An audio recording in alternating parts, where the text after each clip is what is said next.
आज आपण नेहमी जी बटाट्याची भाजी करतो तीच भाजी करतोय, पण अगदी वेगळ्या पद्धतीने करायची आहे. मुलं काय करतात, टिफिनमध्ये भाज्या नेतात आणि टिफिन फिनिश करून येतच नाहीत. मग आपल्याला येते टेन्शन. त्यामुळे टेन्शन घ्यायची गरज नाही. तीच बटाट्याची भाजी अगदी वेगळ्या फ्लेवरमध्ये मी बनवलेली आहे. म्हणजे मुलांना आवडेल अशा फ्लेवरमध्ये केलेली आहे. टिफिनमध्ये द्यायला तुम्हाला छान वाटेल आणि मुलांना खायला पण मस्तच वाटेल. अशा पद्धतीने लहानांना काय मोठ्यांनासुद्धा द्यायला ही छानच भाजी राहील. तर तुम्ही नक्कीच ही भाजी ट्राय करू शकता. ट्राय केल्यानंतर तुमच्या मुलांना पण आवडेल अशा पद्धतीची आपण केलेली आणि सोपी आहे करायला.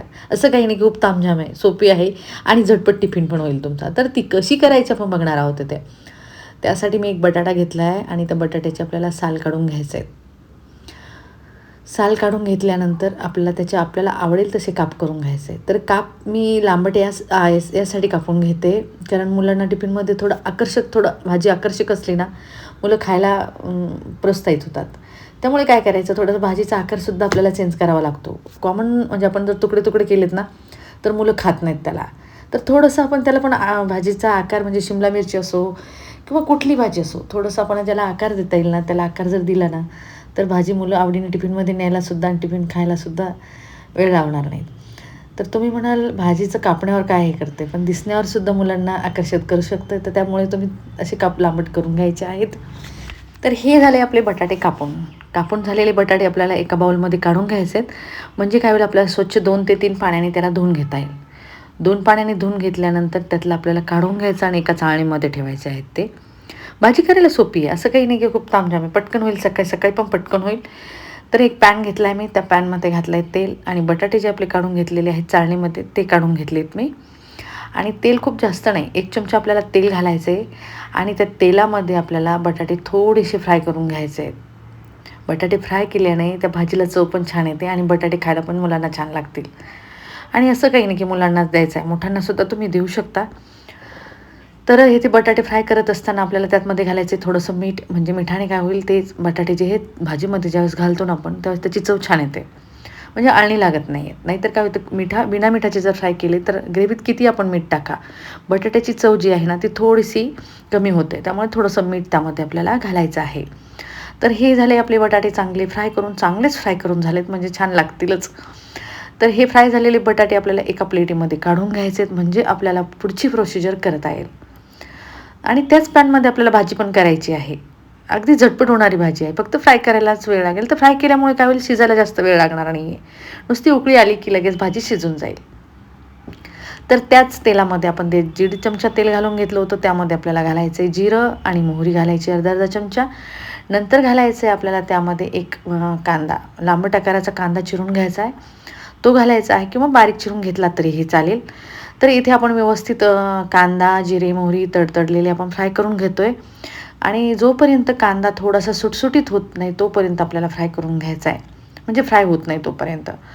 अगदी मोकळा आणि सुटसुटीत कांदा इथे व्हायला लागलेला आहे आणि रंग पण त्याचा चांगला ब्राऊन होतो आहे, म्हणजे थोडासा बदललेला आहे. तर आता आपल्याला कांदा फ्राय करताना गॅस हा मीडियम ठेवायचा आहे, एकदम फुल नाही करायचा आहे.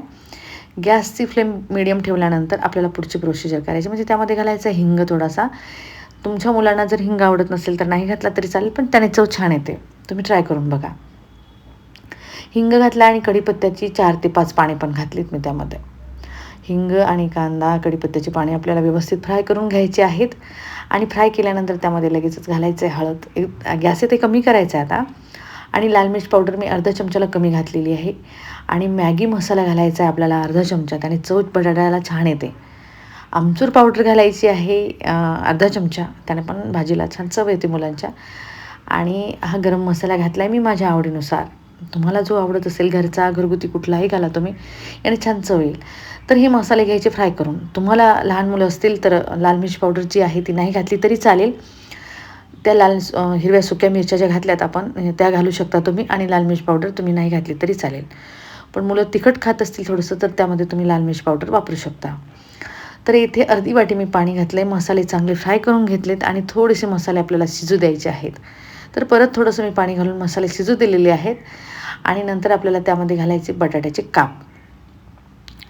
तर एकदम सुकी आपल्याला भाजी करायची असेल तर तुम्हाला पाणी घालायची गरज नाही आहे.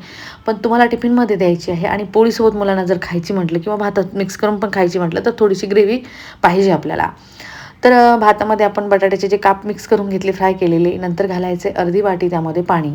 म्हणजे थोडंसं शिजण्यासाठी पाणी पण लागेल. शिजलेले ऑलरेडी आहेतच बटाटे, पण थोडीशी उकळी येण्यासाठी आणि थोडासा ओलसरपणा राहण्यासाठी भाजीला आपल्याला थोडंसं पाणी घातलं आहे त्यामध्ये. नंतर घालायचं आहे त्यामध्ये मीठ आपल्याला. चवीनुसार मीठ घातलं आहे. बटाट्याच्या कापामध्ये पण आपण मीठ घातलेलं होतं, पण ग्रेव्हीच्या आकाराने आपल्याला मीठ घालायचं आहे त्यामध्ये. नंतर मीठ घातल्यानंतर मंद आचेवर 1 मिनिटच शिजू द्यायचं, जास्त नाही शिजू द्यायचं. 1च मिनिटं शिजू द्यायचं, म्हणजे चांगली वाफ पकडू द्यायची आपल्याला. नंतर तुम्ही इथे बघू शकता मस्त गरमागरम भाजी आपली रेडी झालेली आहे. त्यामध्ये आपण जो मॅगी मसाला आणि आमचूर पावडर घातली ना, त्याने काय होतं, चव छान येते भाजीला. आणि तुमच्या आवडीनुसार गरम मसाला घाला तुम्ही. आणि नसेल तुमच्याकडे गरम मसाला तर आपण मॅगी मसाला घातलेलाच आहे, त्यामध्ये पण छान भाजी लागेल ही. तर अगदी मस्त, बघितल्या क्षणीच आवडणारी भाजी. आवडेल ना मुलांना ही भाजी? खरंच खूप छान लागते. तुम्हाला वाटेल की काप आपण लांबट केली, खूप लांब झाले, असं काही नाही. थोडेसे मधातून कापून घेतले, छोटाले केले तरी चालतील. पण भाजी दिसायला छान असली की मुलं टिफिन उघडून लगेच खायला लागतात. म्हणजे त्याची चव कशी असो, पण बघून पण पोट भरतंय माणसाचं, असं होतंय ते, तसं आहे. तर अगदी व्यवस्थित आपली भाजी झालेली आहे. मस्त कोथिंबीर घातला आहे आणि गरमागरम. मी तर थांबणारच नाही आहे. मी टिफिन भरला की लगेच जेवण करून घेणार आहे. म्हणजे काय झालं आहे, बटाट्याची भाजी बघितली ना मला अशी, की मला खूप आवडते. मी आठवड्यातून 2दा टिफिनमध्ये ही भाजी देतेच आणि माझ्या मुलांना पण खूप आवडते ही भाजी. तर अगदी मी त्यासोबत काय केलं आहे आज, टिफिनमध्ये द्यायला म्हणजे बटाट्याची भाजी केल्यानंतर पुऱ्या हव्याच, तर पुऱ्या केल्या. पुऱ्या नाही केल्या तरी पोळ्या केल्या तरी चालतील, किंवा राईस पण तुम्ही देऊ शकता मुलांना, अगदी आवडीने खातील. अगदी झटपट होणारी भाजी आहे ही. तर अशा पद्धतीने आजच तुम्ही नक्की ट्राय करून बघा आणि मुलांना देऊन बघा. सगळेजण आवडीने खातील अशा पद्धतीची भाजी झालेली आहे. जर तुम्हाला ही बटाट्याच्या भाजीची रेसिपी आवडली असेल आणि तुम्ही माझ्या चॅनलवर नवीन असाल तर माझ्या चॅनलला सबस्क्राईब, लाईक, शेअर, कमेंट करायला विसरू नका. तर चला भेटूया अशा सोप्या आणि झटपट होणाऱ्या रेसिपीसोबत. तोपर्यंत बाय.